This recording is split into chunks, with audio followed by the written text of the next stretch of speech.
What's happening, everybody? This is your main man, Frank Kern, with the lovely and talented Brad Bearden. One thing that you see, the single biggest mistake that you see in confusing the two of marketing and sales that I've seen in Facebook ads is people will write their copy in Facebook ads trying to sell the product or sell the service.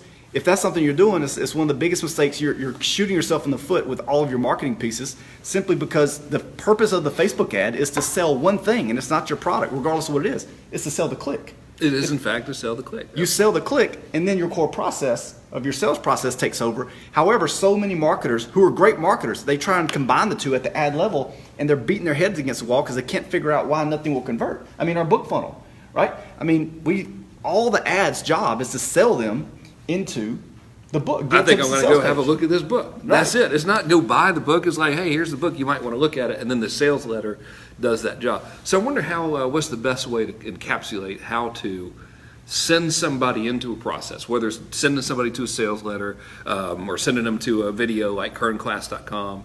Y'all really should go to kernclass.com, even if you don't take the class. Of course, I'd like you to. But just watch that damn video if you want to really in-depth walk through of everything that's working for us. You don't have to opt in. There's a video on the screen. You made it myself, real good. But if we can kind of take that as true, as look, all we want to do is to send people into a sales process. We're really happy. The question becomes, how do you do it? And I think it goes back ultimately to the classic results in advance framework, which is what I've built. Everything we've got is built on that framework, which is you imagine your perfect person, or whoever you want to sell stuff to, and you think you get out a piece of paper, and on the left side you write ain't got none, and they ain't got the results they want, and then on the right side is they're happy and they've got the results, and you just sort of map out just say 4 milestones that they got to pass through in the right order to get those results, and that's what your marketing needs to help them do. It needs to help them get through each milestone, and the closer you get them to ultimately getting to that destination of having results, the happier they're going to be, the more they're going to like and trust you, because God forbid you actually helped them, and the more they're going to want to buy the thing that you have for sale. I learned it by accident.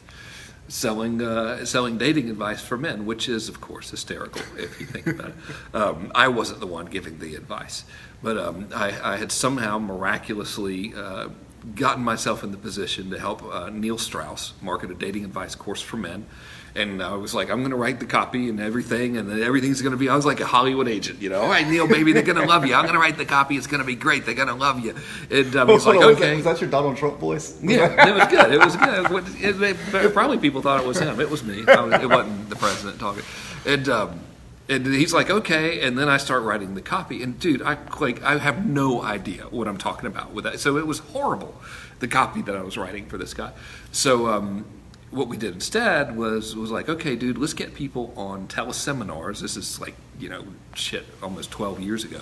Let's get people on teleseminars. You just teach them stuff, and then we'll build demand for your training that way. And this is literally how this framework was discovered in this very promotion. So we get him on teleseminars, and he's like, okay, everybody, who wants to have a girlfriend, who wants to meet a girl and all this kind of stuff, number one thing is guys are afraid to go up and introduce themselves and say hello. So here's how to do that without looking too stupid. And he said it way better than me. And I'm just listening. My job was basically, hey, y'all should get on this teleseminar. And then I think I introduced him or something. I contributed nothing to the conversation because I'm terrible at that kind of thing. And so anyway, at the end of it, all the dudes were like, that's amazing. Thank you so much. This is awesome.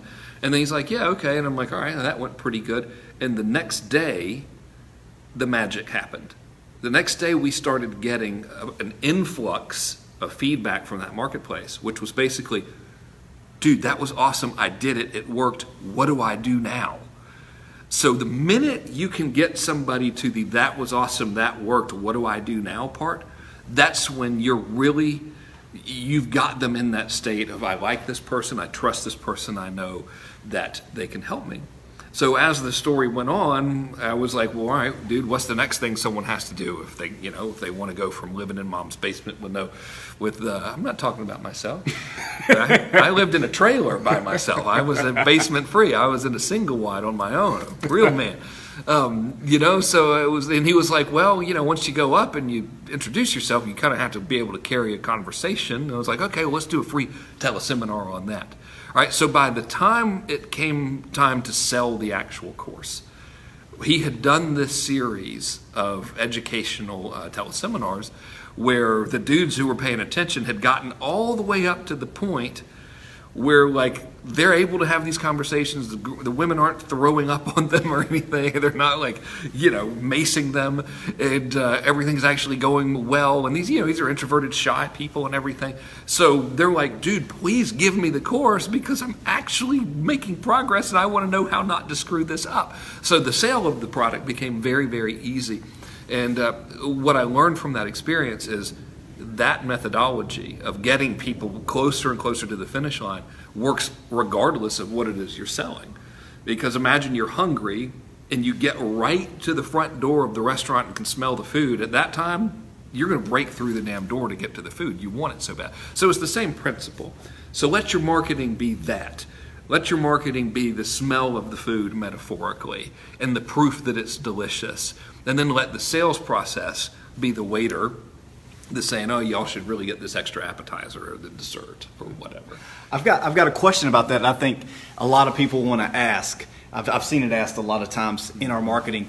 But first, if you want to see exactly how we do this, how you structure those conversations with your potential prospects and your ideal clients, go to kernclass.com, watch the video that's there, and see exactly how we're doing it right now in real time. I mean, literally, as we're doing this Facebook Live, this is what we're doing.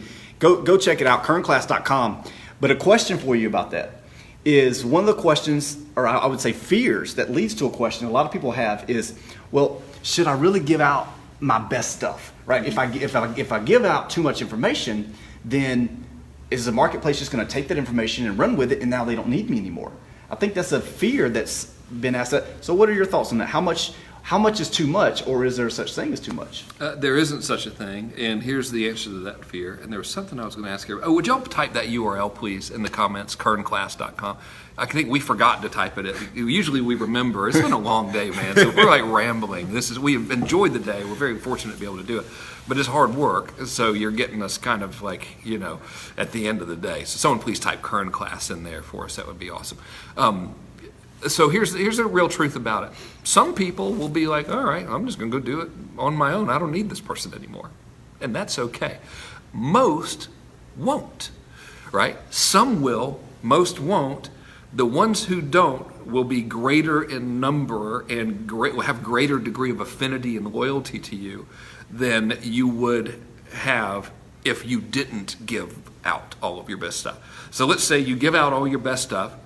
You reach, no, you don't give out all your best stuff. You get to 100 prospects, and then most people won't buy stuff anyway or whatever. And then let's say you do give out your best stuff. What's going to happen is you're going to end up reaching 500 to 1,000 prospects in this situation. And then you're going to have even better conversion from those prospects. So this fear of what if something bad happens, such as somebody going, well, I don't need this person, I'm just going to use the free stuff. It's a legitimate fear, and it will occur. However, it won't be that many, and the upside is far greater than the loss. It's kind of like if I give a money-back guarantee or something, will I get refunds? And the answer is yes, but you'll get more sales, so the extra sales will more than make up for the refunds. You're still turning a profit. It's the same principle, right? Except for it's just 100% goodwill, and you're just being super cool to people. So I would never, ever worry about that. The one thing you do got to worry about, though, if you choose to worry about something, I mean, we might as well worry about something, is bogging them down, right? So that's where you hit the danger. It's not giving away too much content. It's giving away so much that it bogs them down and it becomes boring to them and they become overwhelmed by it. That's way more dangerous than, oh, this is so much I don't need to buy anything, right? So that's why it's probably best to keep everything to big picture, make it as useful as possible. Don't try the deliberate, useful but incomplete bullshit. I'm just saying, let's say, for example, we're doing training on opt-in pages or whatever. I would be totally happy, like, here's every headline I've ever used that worked, here's the headline frameworks that worked, here's the best layouts ever. I'd give all that away for free. What I wouldn't do, because I know I'd lose people immediately, is, okay, here's how to center an here's how to center an opt-in button in HTML, and here's how to apply like Google Analytics tracking code to your web page, and you want to make sure that you've got your thank you page integrated. Like, then they're gone. They're like, this is horrible. Right? That's what you want to watch out for. Yeah. Nothing else. Remember, it's about moving the people from the marketing channel into the sales process. It's kind of as marketing 101, right? You always leave your prospect wishing that they had more or wanting more, not wishing that they had less. Yep. I think a great example is public speakers. Have you ever seen a great public speaker and you left that like, wow, that person was amazing? That public speaker ended that speech by having you wanting that person to have continued on. Like, it's if a public speaker continues to go on and on, even if the content was phenomenal, there reaches a point where you're like, damn, I'm ready to go get some lunch, right? It just went too far. Same thing for your marketing and sales. You always want to leave your prospect wishing that they had more, not wishing that they had less. Sure enough. If you want to know exactly how we're doing this, how organically we've brought in $350,000 in revenue, again, we can't promise that anyone would ever do the same. Osama bin Laden could be watching. Well, I guess he couldn't because he's dead, right? So it wouldn't be him. But anyhow, if you want to see exactly how we're disseminating, creating this content, exactly how Frank frames it and gets it right in front of the right people, giving the right message and the right calls to action at the same time, go to kernclass.com. Again, somebody, if you would, type that in the comments for us, because we are not the brightest people. We did not put it in the headline. Totally forgot to put it in the headline. I say we, and it was actually me. I told you, we were right side by side. I'm like, what do you want to put in the headline? I don't know. Always supposed to put the URL in the headline. We both forgot, but whatever. Kernclass.com. Y'all go check it out. See y'all. Thanks for watching, by the way.